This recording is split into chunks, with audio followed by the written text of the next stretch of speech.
ang November 4, Lunes, bilang isang National Day of Mourning para sa mga biktima ng severe tropical storm Christine na may international name na Trami. Ang deklarasyon ay ginawa ng Pangulo sa pamamagitan ng Proclamation No. 728 na may petsang October 30 at nilagdaan ni Executive Secretary Lucas Bersamin. Batay sa tali ng National Disaster Risk Reduction and Management Council, hanggang ngayong Sabado, November 2, ang bilang na namatay ay umabot na sa 146. 91 naman ang nasaktan, 19 ang nawawala. At 8,534,215 individuals naman ang naapektuhan ng bagyo. Samantala, batay sa pagtaya ng Department of Agriculture, 4.85 billion pesos na halaga ng bigas, high-value crops at infrastructure ang sinira ng bagyong Christine. At sa mga nangungunang balita, isa o dalawang tropical cyclones ang maaaring ma-develop o pumasok sa Philippine Area of Responsibility ngayong Nobyembre ayon sa Pag-asa. At Pilipinas nangungunang destinasyon sa ASEAN para sa US investors ayon sa American business leaders. Antabayanan ang Radyo Agila sa Amerika, susunod na. Ako po si Lisa Flores, magandang tanghali.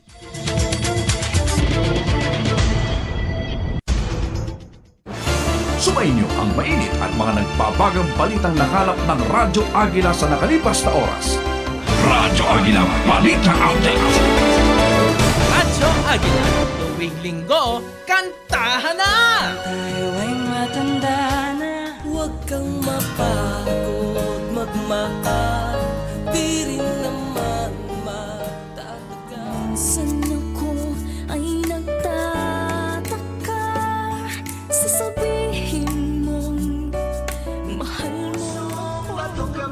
Alauna hanggang alas 2:30 ng hapon, kantahan na! Kasama kayo sa kantahan na! Sasabihin mong mahal mo.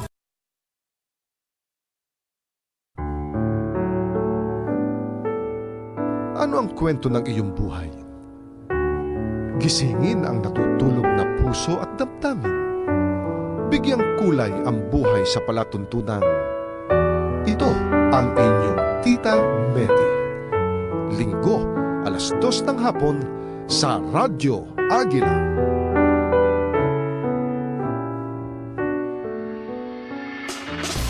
Kalusugan ay ingatan, sakit ay iwasan. Isang paalala mula sa programang Health Watch. Linggo, alas 9 hanggang alas 10 na umaga, dito lang sa Radyo Agila. Na-stress ka ba? Baka makatulong kami sa inyo. Una, alamin ang pinagmumulan ng stress. Matuto kang pahalagahan ang sarili. Makatutulong ang pagkakaroon ng sapat na tulog, healthy foods, at iba pang pangangailangan. Maging positibo ang pananaw at huwag pilitin o abusuhin ang sarili. Matutong magsabi ng no kapag hindi mo na kaya ang iniaatang na trabaho. Magsabi ka kapag kailangan mo ng tulong o suporta at ipahinga rin ang sarili. Take a break and relax din paminsan-minsan. Magkaroon ng healthy lifestyle at higit sa lahat, prayers. Paalala lang po mula sa Radyo Agila, dahil mahal namin kayo. Dapat mong malaman. Sabi nga sa kanta, ang bawat bata sa mundo ay may pangalan, may karapatan. Pero alam ba ninyo ang karapatan ng mga bata? Isa-isahin natin.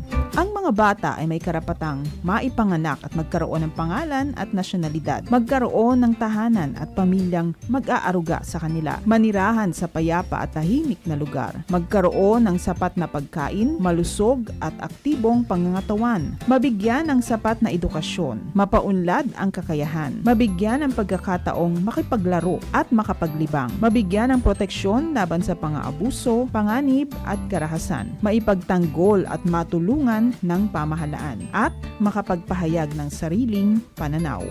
Ito po ay paalaala sa mga magulang, sa lahat ng teacher at sa mga taong nasa paligid ng bata. Ito ang dapat nating laging tandaan. Sa panahong ito na maraming iniisip at pinoproblema ang mga tao, hindi ba't mas magandang maging bahagi ka ng kanilang pagsasaya at ikaw na rin sa sarili mo ay maging masaya? Ang dapat taglayin ay sense of humor. Kapag may sense of humor, napapatawa o napasasaya mo ang iba. Nakatutulong din para iwas sa mga sakit dahil pinalalakas nito ang resistensya. Pinararami ang antibodies laban sa infeksyon. Sa pagpapatawa o pagiging palabiro, gumagana ang iyong pagkamalikhain, nakakapag-boost ng self-esteem, bawas stress at dumarami ang kaibigan dahil masarap kang kasama dahil sa kakayahang magpatawa sa iba't ibang sitwasyon ng buhay. Tandaan lang na hindi naman kailangang maging katawa-tawa ka para lang magka-sense of humor. It's about time na ilabas na ang iyong funny side at maghatid ng saya sa iba. A friendly reminder po mula sa Radyo Agila. Sapat na ba ang iyong kaalaman sa rabies? Kung hindi, makatutulong ang mga impormasyong ito. Sa sintomas, pagkakaroon ng lagnat, sakit ng ulo, pagkahilo, pagsusuka, pagkabalisa, hirap sa paglunok, sobrang paglalaway, hirap sa pagtulog, takot sa tubig at bahagyang paralysis. Subalit ayon sa DOH, hindi kaagad lumalabas ang sintomas ng rabies infection. Wala na rin lunas kapag lumabas na.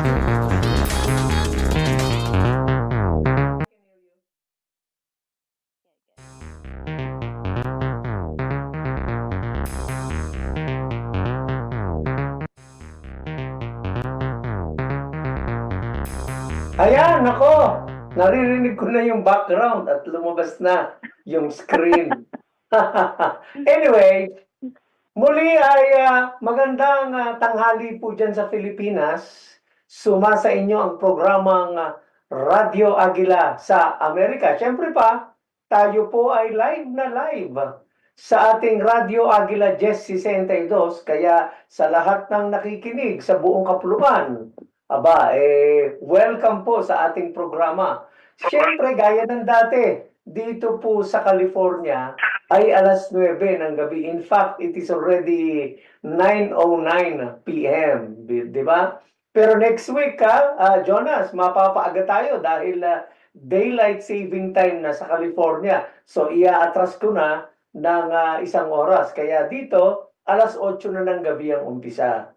Nako, tayo po ay, kasi kaya ko gustong ipaalala sa inyo, yung gustong makita kung gaano kaganda yung aking panauhin ngayong araw na to. Ngayong gabi, ano po? Kailangan mag-tune in kayo sa Facebook Live o sa YouTube channel ng ating Radyo Agila. Siyempre, para nang sa ganun makita ninyo, itong contestant ito, Jonas Ha? Jonas, contestant ito ng Miss Universe kaya lang overqualified kaya hindi na pumasok, 'di ba? Kaya sabi sa kanya, mag-nursing ka na lang, 'di ba? Okay. Anyway, ang ating pong panauhin ay isang patient care director, adult acute care services ng University of California, San Francisco Medical Center. Tama ba yun? Marami-rami ito. Parnassus Hospital, sa Mount Zion, sa Mission Bay. Nako. Siya po ay, ano lang naman, nurse executive, di ba? Diyan po sa may San Francisco, California. She leads hospital operations and strategy for the Adult Acute Care Division. Kaya, naku, napakaraming responsibilidad itong ating makakasama. Napakaswerte natin. Dahil sa isang tawag ko lang, itong babaeng ito ay pumayag. Kasi makalipas ng 2 taon. Ayan. Na-tsempuhan ko din ng bruha. Ang Miss Universe. Anyway, hindi na natin patatagalin. Ano po? Ang ating guest ay walang iba kung hindi si Miss Lourdes Moldre. Sabihin na natin registered nurse, no? MSN, ACNP-BC. Siya na magpapaliwanag kung ano ang ibig sabihin ng mga yan. Anyway, good evening, Miss Beautiful Lourdes. Good evening to everyone. Hello to all the kababayans in the Philippines and here in California. So happy to be here. Ayan, nako. Talaga naman natutuwa ako. Oh, yan, no. Nag-comment agad yung ano na, ang sabi, oh, maganda nga. Diba? Oh, pero pinagsasalamin ko siya, Lourdes. Pinagsasalamin ko, sabi nga. Anyway, alam po ninyo, isa sa lagi nating pinag-uusapang topic, paano nga ba ang ating mga kababayan nakararating dito sa Amerika? 'Di ba? Siyempre, gusto nating malaman yung istorya ni Lourdes. Dahil ikaw ba, Miss Lourdes, saan ka ba sa Philippines? Yeah, so I came here when I was 13 years old. So my parents are from Manila and Bulacan. So they came here 5 years before us, and then we came 5 years later with my siblings. So I was 13 years old and went to high school here, and then went to nursing school. And then my first new graduate job was at UCSF Health when I was 21 years old. Ibig kong sabihin, ikaw pala, 8 years old pa lang, iniwan ng mother-father mo. Kayong magkakapatid. Para makipagsapalan dito sa Amerika. California na ba agad? Yeah. American Canyon, California. Straight right away. Okay. So, yan yung mas malapit-lapit sa Sacramento area, di ba? American Canyon. Yeah. Kami bandang Napa Valley. Di ba? Yes, yeah. So, middle, gitna ng San Francisco and Sacramento. Yeah. Okay. So, palibasa, teenager ka, 13. How was the feeling when you learned that you are going to travel to the US na? Sabi nga natin, di ba? Diyan yung nag-uumpisa yung pagbabarkada, pakikipagkaibigan, so on and so forth. Ano ba? Meron bang mixed emotions? But what do you really feel when back then, when you were 13, na sinabi sa'yo, pupunta ka na ng Amerika? Yes, it was hard, right? As a 13-year-old, your friends are your life. So it felt like my life was over. I was already vacationing here in California during the summer, but when they told us finally we are going to be moving, it felt like it was the end of the world.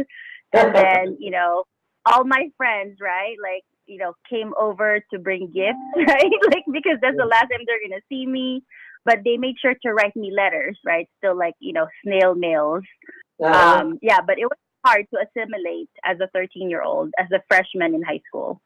Kita mo, freshman ng high school, di ba? So talagang nag-umpisa, iba kasi. Sabi nga, iba yung high school life di ba? But you're just starting, di ba? So, sabi sa'yo, Lourdes, rumedy na kayo, pupunta na kayo ng Amerika. Di ba? Ikaw ba ang youngest or eldest? O ilang kayong magkakapatid na bumiyahe? 3 of us, and then I was the oldest. You were the oldest. Okay. So, pero kasama mo yung parents mo. Sinundo nila kayo to bring you to America. Ayun. Yeah. Diba? Oo. Alam mo, very mixed ang emotions di ba? Hindi mo alam kung excited ka o ano, di ba? Dahil ang naiisip mo yung mga friends mo na iiwanan mo. Pero pagdating mo sa Amerika, it is a completely different culture, di ba? Lalo na pagdating sa school. Yes, culture shock, Can you share to us how was it when you first came to the US? Yeah, it was a big culture shock. In the Philippines, I went to St. Paul, so we were all wearing uniforms, right? When we went to school. And then here we had to wear civilian clothes. And also during this time, we had to take the bus to Napa. So it was fairly difficult. And we got out of school early, like 3 p.m. In the Philippines, it's until 5 p.m. So I think just those, just the routine was changing. And then also, right, we spoke English, but it was just English all the time. So I really had to assimilate that. And also in Napa, I went to Vintage High School. There were only a handful of Filipinos, majority Caucasian, Hispanics. So it was a little bit different, like the first 6 months to really connect with the other freshman students in my school. Alam mo, ang isang nakikita kong difference, na advantage ng mga Asians dito sa California, napakaraming Asians dito. Compared dun sa mga East Coast tsaka sa West, sa East Coast at tsaka sa Central, no? Central. Kasi sa Midwest, sa Midwest. Kasi ganyan yung pakiramdam ng mga anak ko eh. Although they were just 7 and 8 when they came here. Pero sila lang yung Asian. Yeah. Ikaw ba, nakaranas ka ba ng, alam mo naman, dito sa Amerika, yung ngayon usong-uso yung Asian hate. Ikaw ba nakaranas ng mga ganon when you were starting here in the US? Like I said, so when I went to high school in Napa, so majority Caucasians and Hispanics, handful of Filipinos. Yeah, but I think during that time I wasn't aware of it. So people were friendly. I think I was just really getting used to like the culture shock, right? Like, I mean, having boyfriends and all that stuff, right? Like more in the high school life aspect of it. In terms of the hate, at the time I wasn't aware, so I wouldn't say, sorry, my son is like getting my other phone. I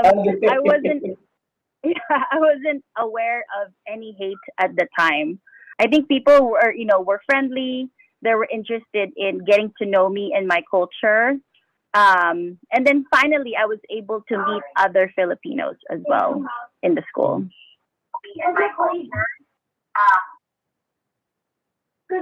Yun. So in other words, yung naging transition sa pagdating mo dito, medyo magaang-gaang dahil sa kabila ng maraming puti at Latino dun sa lugar na napuntahan mo. Yeah. And then I think also, diba, like, it's also my formative years. Now that I look back, it's really assimilation. Okay, what was around me?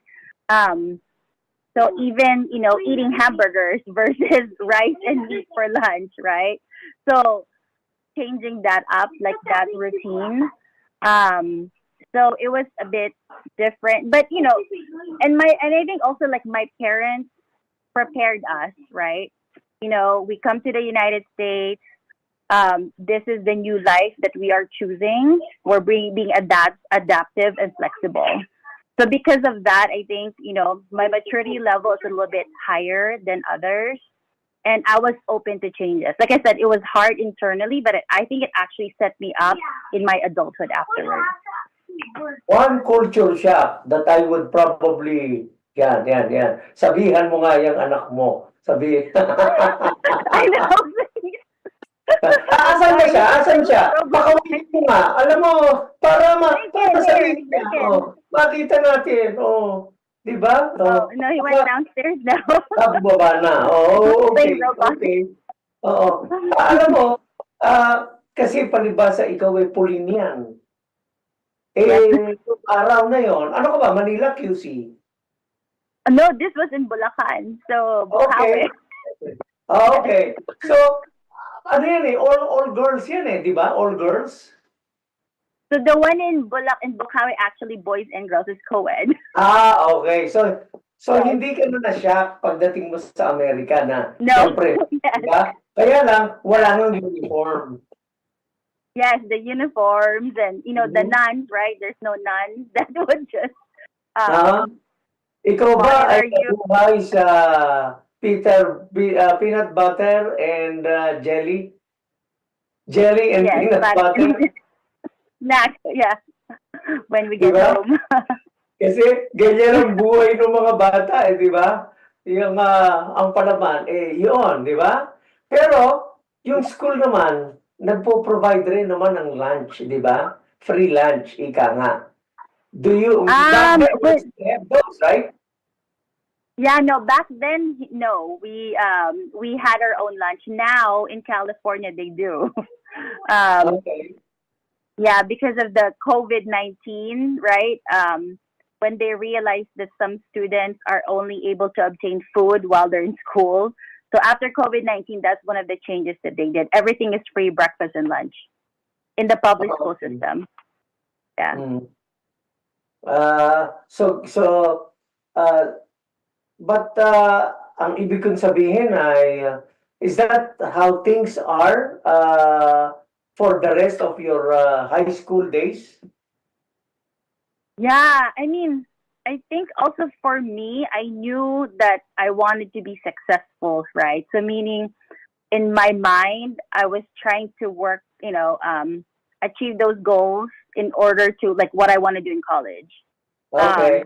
So if But you I came listened to my in. parents, You came in first year high school ka. Did you repeat the first year high school o nag-move forward ka na to second year high school na agad? so in the Philippines, I finished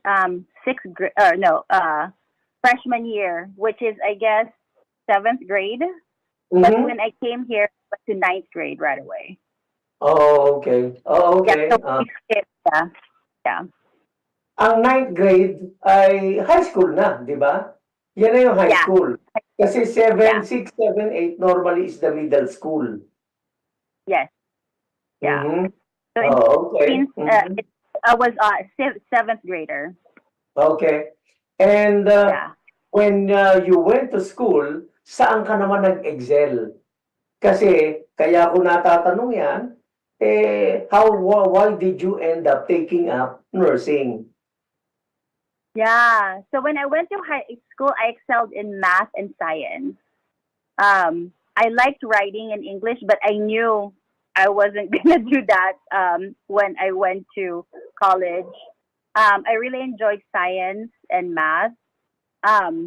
But it's actually my parents who really encouraged me to do nursing. So when they came here from the Philippines, they became nurses.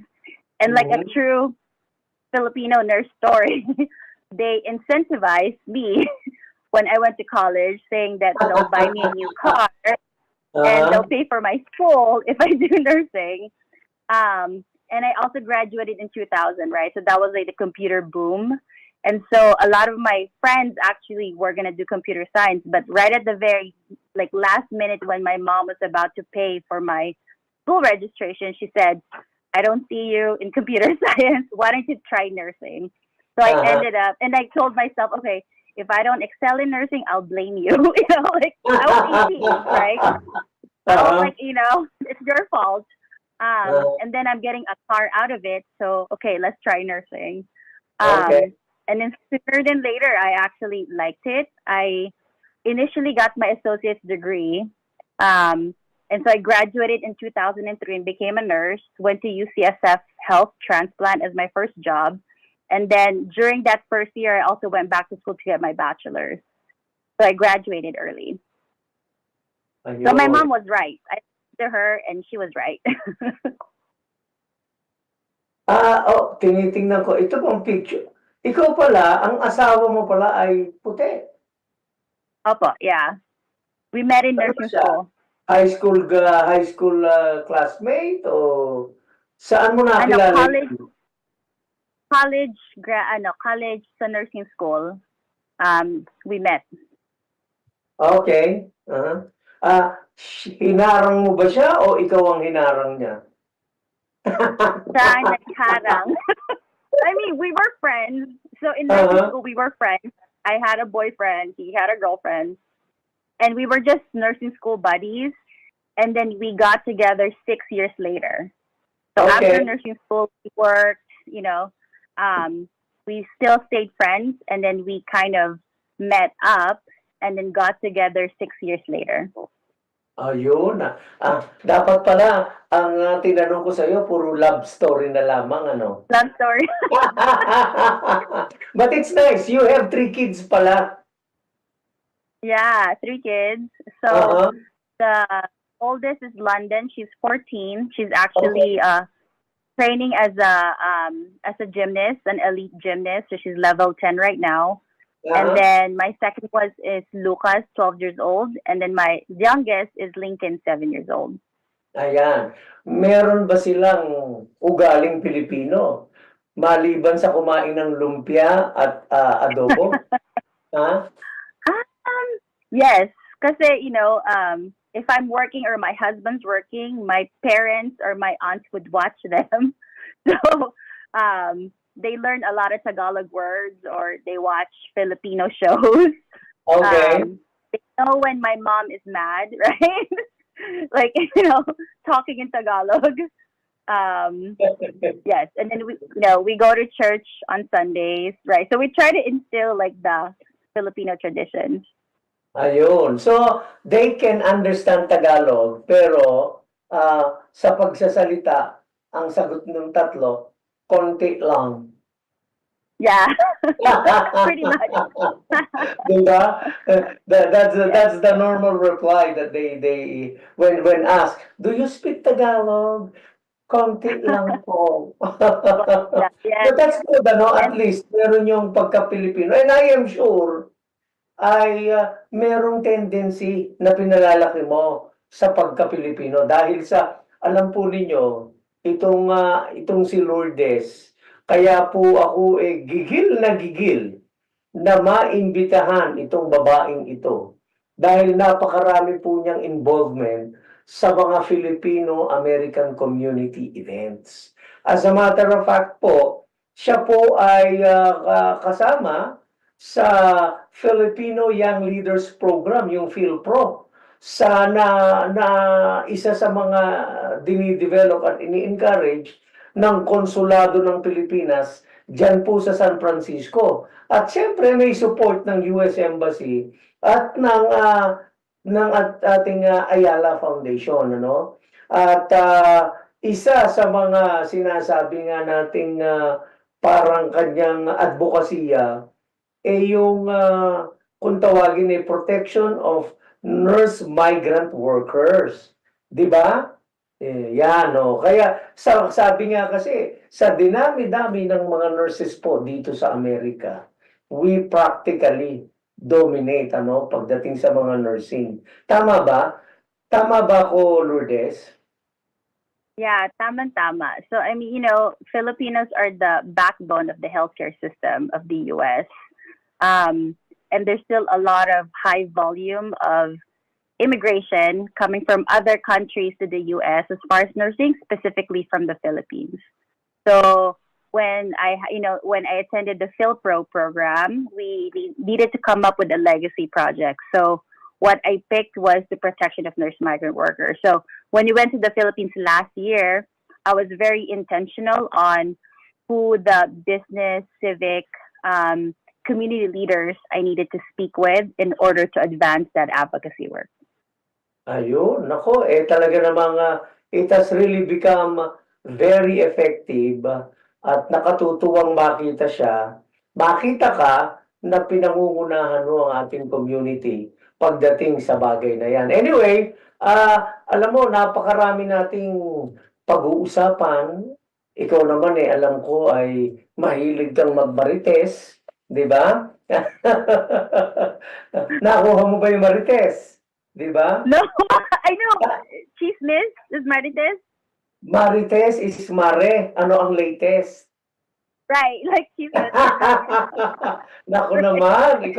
Well, anyway, pag-usapan natin yung mga bagay na yan, yung involvement mo, yung mga advokasya mo, yung iyong mga passion, di ba? Para sa Filipino community at maging sa pamilya mo. Sa pagbabalik po yan ng Radyo Agila sa Amerika. Sandali po lamang.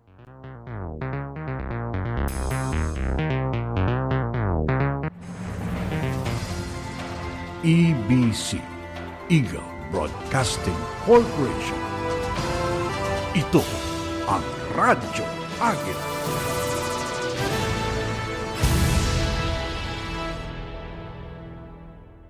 This news is brought to you by Everest Appliances, health, wellness, energy saving from Everest Appliances. Ang lamig! Tika, yakapin kita. Sarap ng feeling. Everest Air Conditioner. Han, ano ever best place mo in the world? Siyempre, right here with you. Aww. Everest Air Conditioners. Clean, healthy air. Energy saving. Ever best from Everest. Everest Appliances. Health, wellness, energy saving from Everest Appliances. Everest Appliances, health, wellness, energy saving from Everest Appliances.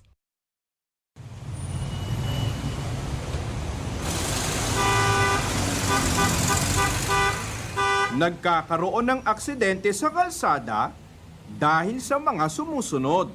Hindi pagsusuot ng seatbelt, pagmamaneho ng puyat, hindi pagsunod sa speed limit, paggamit ng earphone at iba pang katulad na gadget, masyadong mabilis na pagpapatakbo ng sasakyan, paggamit ng cellphone o pagte-text habang nagmamaneho.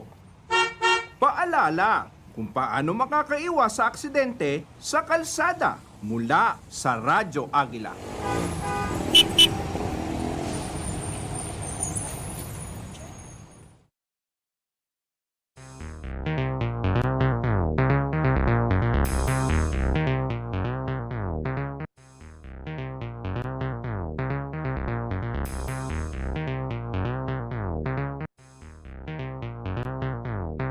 Ayan po, at nagbabalik ang programang Radyo Agila sa Amerika. Ako pa rin po si Don Orozco. Nandito pa rin tayo. Medyo giniginaw pa rin dito sa Silicon Valley sa California.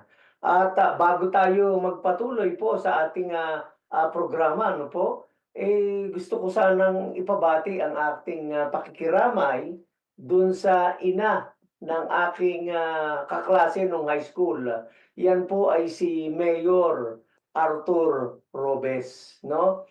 Yan po ay kasalukuyang mayor ng San Jose del Monte, Bulacan. At kasama ko to Lourdes nung high school 'di ba? Wow. Pareho kaming gumraduate with hindi ko na malaman kung honor o dishonor, pero masasaya kami. Awa naman ng Diyos, lahat kami successful at nakalulungkot yung taga-prepare namin nung araw ng pagkain pagka pumupunta kami sa bahay ni Arthur Robes. Yung kanyang nanay, ngayon siya ay namayapa na at nakikiramay po ang himpilang Radyo Agila sa inyo at sa inyong pamilya. At nako, ito po ang ating kasama. Siyempre pa, ang ating nurse manager, registered nurse. Ano ba yung MSN? Masters in, yun ba yun?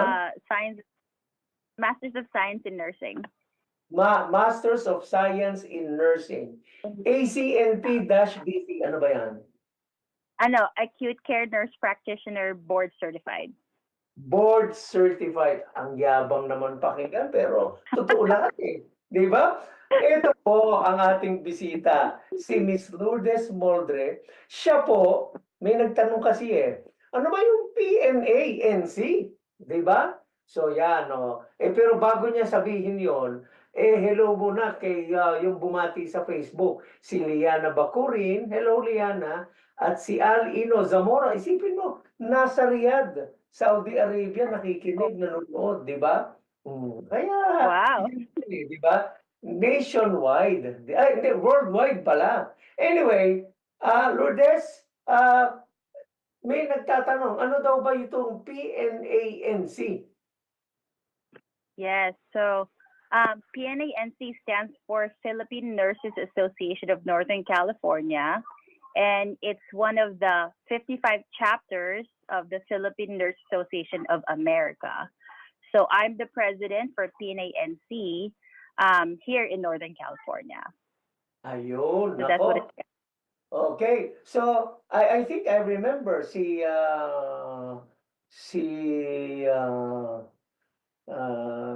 na nga ito? Yung former president ninyo. Si Pete Calixto or Emily Danuco, Sol Hafalia. I think prior to that. Many years ago. Rian Mocor. Actually, kasama ko siya. Nakasama ko siya sa Tacloban nung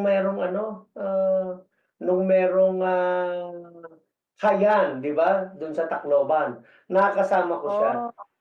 But anyway, ayun na, alala ko na, si Alicia Fortaleza. Alicia Fortaleza. Yes. Nasa Yes. Texas na siya, sabi niya sa Yeah, akin. she moved to Texas. Yeah. Yeah, because we Mhm. were like chatting. Very close ako dun kay Alicia, di ba? Kaya Yes. nakasama siya, medical mission kami sa Tacloban. I think it was 2015. But anyway, so ipaliwanag mo naman sa mga tao, sa ating mga taga-subaybay. Ano ba yung PNANC at ano ang inyong ginagawa para sa komunidad? Yeah. So the purpose of PNANC is to advance professional development and uplift the Filipino nurses in the community, empower the nurses to become leaders and advocates to the healthcare changes in the healthcare system, and to also educate the Filipino community. So one of the things that we did recently is, Filipino American History Month, right? This past month in October. So we actually partnered with the consulate and the San Francisco Lions Club to do a free flu vaccination clinic at the consulate. The same day, we also did a healthcare education for the breast cancer awareness for the attendees of the oath-taking attendees at the consulate. We also are doing a lot of leadership mentorship programs. In October 16, we had a fall education conference, for the nurses. So we have about 100 plus attendees. So we do a lot of those education advocacy work for the communities. Last January, we also partnered with Covered California to educate the Filipinos about the importance of health insurance and the options, right? Healthcare is self-care and it's our right. So all the options there. So anything clinical, healthcare, we are at the forefront of that. So educating a lot of Filipinos in that. The other thing we're also trying to do is partnering with actually a PhilPro delegate who is also a physician at UCSF in looking at brain health and educating the public, specifically Filipinos, in dementia. And early signs and symptoms. So those are the type of advocacy work we are working on. Ayun, ako, lalo na ngayon, dementia, di ba? Alzheimer. Napakausong sakit ngayon yan dahil sa tumatanda na ang mga tao sa kasalukuyan. Tama ba? Yeah, aging, right, is, we're living longer. And also, as we are finding out, it's actually, there's a high volume of Filipinos experiencing Alzheimer's and dementia. So, nagko-conduct kayo ng mga parang mga lecture series sa mga different communities. Tama ba? Correct, yes. Okay, at ito ay sa pamumuno ng Philippine Nurses Association of Northern California. Yes, yeah. Us and then Ang ating mga kababayan na nakikinig ngayon, di ba, ay gusto kayong imbitahan para magsagawa ng isang lecture series sa kanilang city, particular dito sa Northern California cities, yung Silicon Valley Bay area, hanggang sa Sacramento area. How do they get in touch with you? Yeah, so they can reach out to me through LinkedIn or Instagram or Facebook. They can also email me. So my UCSF email is lourdes.moldre@ucsf.health. And then I can get back to them. Ayun, pakiulit mo nga, how do they get in touch with you? Ito po, kung meron kayo, di ba, na gustong magkaroon ng kaalaman patungkol sa Alzheimer, dementia, at ano pa, I am sure meron pang ibang bagay. Yeah, we do a lot of cardiac disease teaching as well, transplant education. So What about donors. diabetes education? Yes, we do diabetes also. do So that, we focus okay. on the things like chronic conditions affecting Filipinos. We also do cancer oncology education as well. And how do they get in touch with you, Lourdes? Yes, so I'm on LinkedIn, Facebook, and Instagram. And they can also email me. So Lourdes, LOURDS .moldre, MOLDRE @ucsf.edu. Ayun. And does the PNANC have a website or a Facebook page where they can actually Yes. message you as well? Yes, yeah. So Philippine Nurse Association of Northern California. Yeah. Merong Facebook, Instagram, and LinkedIn. Okay. Meron din ba kayong website so far ngayon? Yes, we do. Yeah, we have a Wild Apricot website. Ayan. Oh, yan. There are many ways po to get in touch, di ba? Pagka gusto nyo magpapetisyon para sa trabaho, kontakin nyo rin si Lourdes. Di ba? Tama ba Yeah. yun? Tama. I mentor a lot of nursing students or even new nurses like trying to acclimate here in San Francisco. So yeah, pwede din. Just let me know. Oo, kita ninyo. O, ayun inalatsamba ko lang yun, pero tama pala. Yeah. Di ba? Oo. Kaya, alam po ninyo, nakatutuwa, yung mga, sa kabila ng napaka-busy nitong si Lourdes, she has time, no? Para magsagawa ng mga extracurricular activities kung tawagin.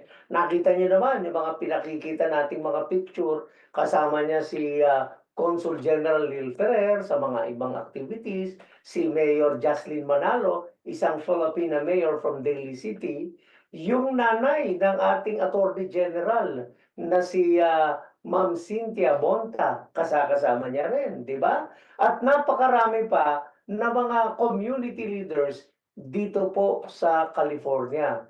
Well, ano ba ang advokasya ni Lourdes bilang isang tao na nasa pangkalusugang aspect, di ba, ng ating pamumuhay? Ano ba ang iyong advokasya? So I think aside of, protection of nurse migrant workers that I'm working on, what is really important to me is also mentoring the future generation in the pipeline of leaders. So, like what I mentioned, I try to carve out time to speak to new nurses or new nurse leaders or even high school students and what they want to do. Because they're the next generation of leaders, right? So we need to guide them on where would be most impactful for our communities. I think because I have kids, so I want to leave a better future for them. And that's the legacy I want to leave behind. Also, looking at healthcare policy making, right? Because we can only make changes, institutional changes, by working with the policymakers. So I'm really focused on that as well. Yeah. Ayan, ako. And then a while ago, we were talking also about PhilPro, di ba? Ano ang naging bahagi ng Philippine Nurses Association of NorCal sa PhilPro? Yeah. So when I joined PhilPro last year, I was already the president of PNANC, but my intention is to get more connection outside of healthcare, right? Because I wanted to learn other Filipino American leaders nationally. So with our PhilPro delegate last year, it consists of, you mentioned about Mayor Jocelyn Manalo. We had a representative from Hawaii. We had chefs. We had CNN documentarists. Authors, so different sectors. And so I think connecting with them and understanding barriers and challenges. And even now we do a lot of projects together as a team. So that's my purpose, right? Like I didn't want to just pigeonhole myself in healthcare, because I think as we try to impact, Filipino American communities as a whole, it's better to really collaborate with others. So, like for example, Chef Yana's Legacy Project was the first zero waste Lamon festival, like food and wine festival. So I was very supportive of that. We were part of the mental health panel in the Lamon festival. So things like that we all collaborate on to advance our Filipino communities. Ayun, nako, nakakatuwa. Alam po ninyo, itong si Miss Lourdes Moldre, ay ang sabi nga natin, bilang isang nurse manager, di ba? Patient care director sa Adult Acute Care Services. isang karangalan ko na nasabihin sa inyo na siya po noong taong 2022, isa po siya sa mga honoree, yung 40 under 40 na ibinigay ng San Francisco Business Times. Tama ba, Lourdes? At ano ang dahilan? Bakit kanila napili doon sa award na iyon? Yeah, so during the height of COVID, right, in 2020, I did a lot of, so when the statistics showed that there's a lot of high number of Filipino nurses dying from COVID-19, with only 4% of Filipino nurses nationally, that's when I did a lot of focused COVID-19 education to communities in Sacramento and San Francisco. So I actually went to Seafood City, Island Pacific, after church, tabling to provide COVID-19 education, even in Tagalog, right? To really get, the education out there. So I did that, about 6 weekends in a row, and speaking to like about 450 Filipinos. So that was one of the reasons why they gave me the award, because of that work on COVID. Ayun, nako. At hindi lang yan. Di ba? Yan ay 2022. Earlier, 2021, you were also awarded and received the Healthcare Hero Award. Yan yung 2021. Di ba? You were recognized by one of the California State Senator, si Senator Richard Pan. Di ba? Again, the focus actually is COVID-19 education within the Filipino community. Tama ba? Yeah, tama. And I think the purpose of that is not just, doing a webinar on COVID. It's actually going out there to the community to speak to them, right? Because there's a lot of gaps, some of the Filipinos, right, that are undocumented or do not speak English. So I really help bridge the gap during that time, which was the main focus of the education. Ayun, nako. At alam po ninyo, dito sa Amerika, bagamat siya nga ay isang registered nurse, di ba? Masters in Science of Nursing. Meron pa rin siyang patuloy na tinatanggap na continuing education. You have to do that, di ba? I think it happens like not just every year, but every 2 years, as a matter of fact, di ba? Yeah. Kasi nga, so nalalaman nila yung pinaka-latest in terms of practically all aspects, including technology. Tama ba? Yeah, tama. So you need to have certain numbers of continuing education to renew your license. Yeah. Pero bilang sabi nga natin, bilang isang patient care director, di ba? Adult acute care services. What in particular ba ang iyong talagang sinasabing patient care? Na anong anggulo? Yeah, so basically I'm the director overseeing unit directors in the acute care division. So I have about 900 nurses underneath me, and it spans, with transplants, orthopedic, hematology, oncology, different types of medical surgical patients. So these are patients in Mount Zion Hospital, Parnassus Hospital, and Mission Bay Hospital. Mali ba ako ng dinig? Sinabi mo ba talaga 900 nurses? Yeah. So I have about 12 units. Okay. Pagkatapos, this is under 3 hospitals, right? Kasi tinitingnan ko, UCSF Medical Center, yan dyan yung Parnassus, Mount Zion, at saka Mission Bay.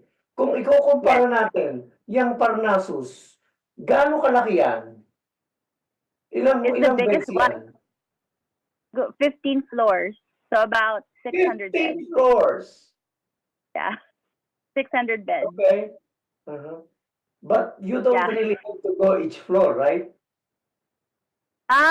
No, but I have, so for Parnassus, I have 8 nursing units in Parnassus. Okay. And you have to go and check them every now and then, di ba? Parnassus pa I lang try, yan. What about yeah, Mount Zion? Parnassus. Mount So, Zion. so I have 8 in Parnassus, 2 in Mount Zion, and then 2 in Mission Bay. Okay. So Parnassus pala pinakamalaki. Yeah, so I'm at Parnassus 3 times a week. 1 day sa Mount Zion, 1 day sa Mission Bay. Okay. And then, sino na ang boss mo? After you, pagka ano, meron ka pa rin isang higher up, di ba? And Chief Nursing Officer. Yung Chief Nursing Officer, di ba? So, hindi siguro tatagal eh. Pag tinawasan yung biyang kita, oy, interviewin kita ulit. Ang nakalagay ng title sa'yo, Chief Nursing Officer. Kasi you are too young. Di ba? Nakakatuwa eh. Yung award mo lang noong 2020, 2022, 40 under 40. Di ba? So, ibig sabihin... Are you calculate? Di ba? So, you're very young. And nakatutuwa na ikaw kinikilala na ng napakarami na mga institusyon. Well, of course, siyempre, all of this is because of your hard work. Di ba? Kaya, yung nanay mo at yung tatay mo, tama! Di ba? Sabi nila, mag-nursing ka. Di ba? Yes, yeah. Butit, yeah, that I listened to my parents. That I became a nurse, not computer science. So, isipin mo, hindi ka lang anong tawag dito, naging director. Nagkaroon ka pa ng jowa dyan, nurse din, di ba? So, yung asawa mo ba, nurse pa rin? Yes, ano siya, per diem nurse. Kasi diba, like, I work 5 days a week, Monday through Friday. So he's at home during the week, to help with the kids. And then I'm helping out on the weekends. The other thing, too, is my daughter, she's an elite gymnast. So she goes to the gym 5 to 6 times a week. So at one point, we had to homeschool her. So we're really busy with that aspect. Hindi bale, okay lang sa asawa mo yon. Total doon niya naman yung... Kasi hindi mo natatanong, I am also married to a nurse manager. Oh, yeah. See? Di ba? Sa Kaiser naman siya, sa Kaiser. Di ba? Oh, yeah.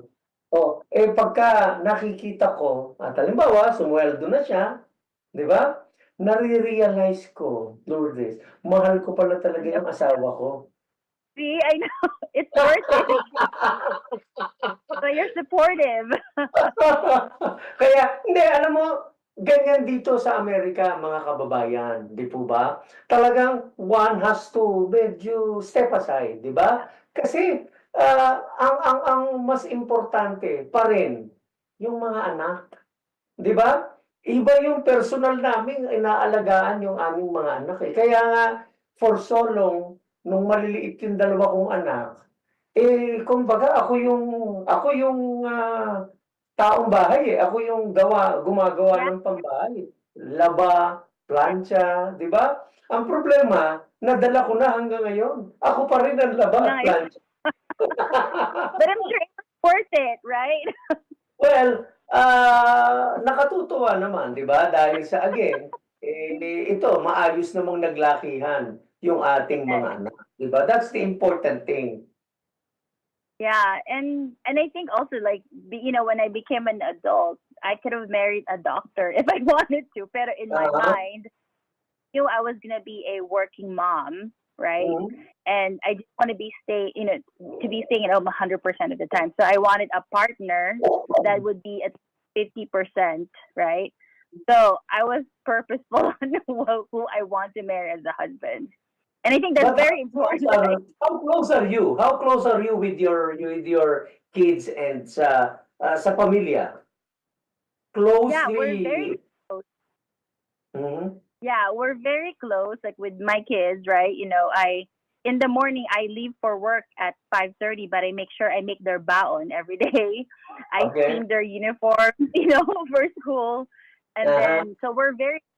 And then also we live by my sister and brother, right? And they have their kids, so the cousins are really close.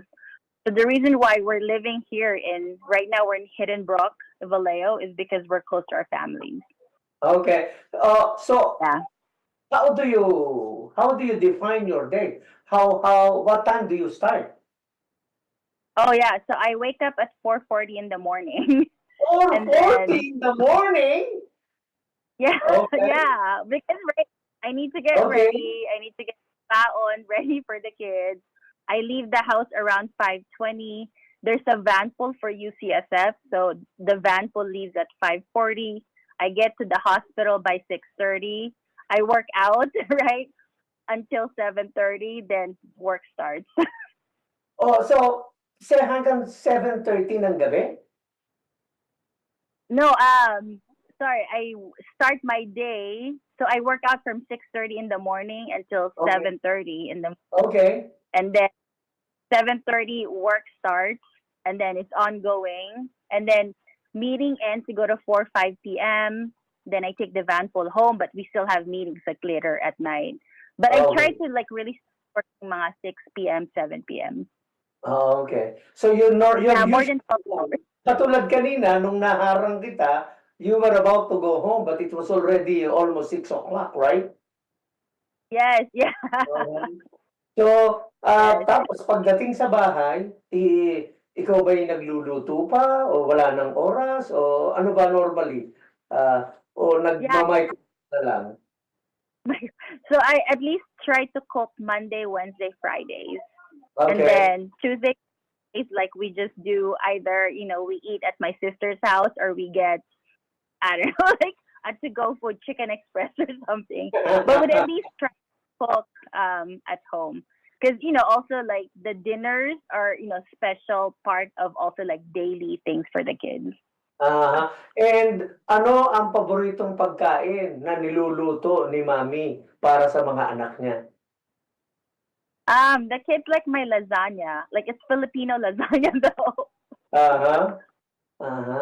Yeah. So yung lasagna ang kanilang favorite Ayun, nako. Yes. At syempre, pagka alam mo yung typical na tayo mga magulang nakatutok sa mga anak lalo na pagdating sa mga schooling yan ba ay isang ugali na hanggang ngayon ay dala-dala mo rin? Yes, I think I'm like a type A mom, right? Like I wouldn't say a tiger mom. So yeah, I expect a lot from my kids also in academics. And just because my parents were like that with me. So yeah, I track their grades when they have their homework, their tests. I communicate with the teachers. So yes, yeah, I make sure that they get good grades. Alam mo, Lourdes, nakakahanga ka. At you are an accomplished woman, At kami ay very proud sa mga nagiging accomplishments mo at sa magiging mga accomplishments mo pa. At lalong-lalo na yung involvement mo sa ating community. Isang napakalaking bagay yon. Considering the fact that you are a mother of 3, ay nandyan ka, you have all the time in the world to be not just with your family, but also with the community. Kaya, bow at believe talaga ako sa iyo. Anyway, before we let you go, alam mo, kanina ang iniisip natin kung ano ba sasabihin, kita mo, boundary na tayo, alas 10 na, di ba? Well, anyway, 10 na po ng gabi dito Anyway, ano pa ang gusto mong ma-achieve? You practically have done everything. Ano pa ang gusto mong ma-achieve, especially sa career at sa family? Yeah, I think there's more to be done. Like I said, like you mentioned, chief nursing officer. So I'm definitely heading that way, and I want to achieve that in at least 2 to 3 years. Eventually. Also, yes, third? hoping. Yes, soon. So there's that. And then also like with my kids, I just want them to be healthy and also great Filipino American leaders as well for the community. And then, my focus on nurse migrant workers. So there's still a lot more work to be done there. It's going to be a 10 to 15-year long project. What I really plan to do is to provide education back into the Philippines before the nurses sign their contract, right? So they know the red flags with the legal recruitment and to really be educated on what they're signing up for. So I'm working with nursing schools in the Philippines, also public and private sectors in the Philippines to really improve that and to provide a lot of course education resources for them. And there's a lot of healthcare opportunities in the Philippines that I want to impact on. So that's really my main focus. I will probably connect you to some of the people that I actually know, especially those that who run mga nursing schools, di ba? Perpetual, I know the owner, at marami pang iba, di ba? And probably also the business sector, the Philippine Chamber of Commerce and Industry. We will probably sit down and meet with them one of these days. Probably online or whatever. Anyway, before I let you go, baka meron kang nais na batiin, pasalamatan, at this very moment, nasa iyo ang pagkakataon. Lourdes? Yeah, I think I just want to thank everyone for listening internationally. The ones in Riyadh, hello, especially in the Philippines and here in California. Election is coming up here in the United States, so just make sure you exercise your rights. And I think for other Filipino leaders out there, stay, visible. Representation matters, and continue what you love doing. And please reach out if you need anything related to nursing or healthcare. Ayun, nako. And of course, you may want to say thanks to your mom and dad for yeah, thank you, mommy and daddy, for encouraging the It was correct. You did right. Nako. Yan po si Miss Lourdes Moldre, di ba? By the way, ano ba yung V? Villanueva. Villanueva. Yan ang iyong ang Moldre ba is the husband's last name? Yeah, Moldre. Ano siya? Estonian, English, American. Moldre, yeah. Ang gulo pala nung anak mo. Yung anak mo naman ay Pilipino at may kung ano-ano pa. Anyway, yan po. Nako, maraming salamat sa iyo, Miss Lourdes Moldre. Siya po ay isang registered nurse. Masters in Science of Nursing. Tapos, naku, nakalimutan ko na yung ACNP. Acute, ano ba yun? Acute care, whatever. Nurse practitioner. Siya po ay presidente ng Philippine Nurses Association of Northern California. Siya ang nurse executive ng UCSF Health at board member ng PhilPro. Yung pong PhilPro, yan po yung Filipino Young Leaders Program.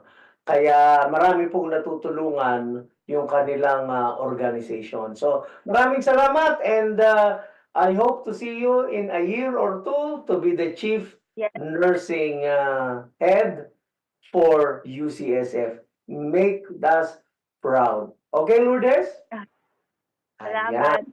Thank you. Good night. Maraming salamat. Yan po. At nako, sana ay narinig nyo yung kanyang contact information. Kung sakaling gusto niyang imbitahan or gusto nyong humingi ng mentorship or guidance, siya po ang the right person to get in touch with. Si Ms. Lourdes Moldre po, presidente ng Philippine Nurses Association of Northern California. At nako, maraming salamat sa iyo, Jonas. Si Jonas Pascual, yung ating alalay dyan sa Manila, sa ating studio. At syempre pa, salamat sa lahat ng mga nakinig, nakisubaybay, at nanood ng ating programang Radyo Agila sa Amerika. Ako po si Don Orozco at muling samahan nyo kami next week sa isa na namang episode ng Radyo Agila sa Amerika. Magandang araw po sa inyong lahat.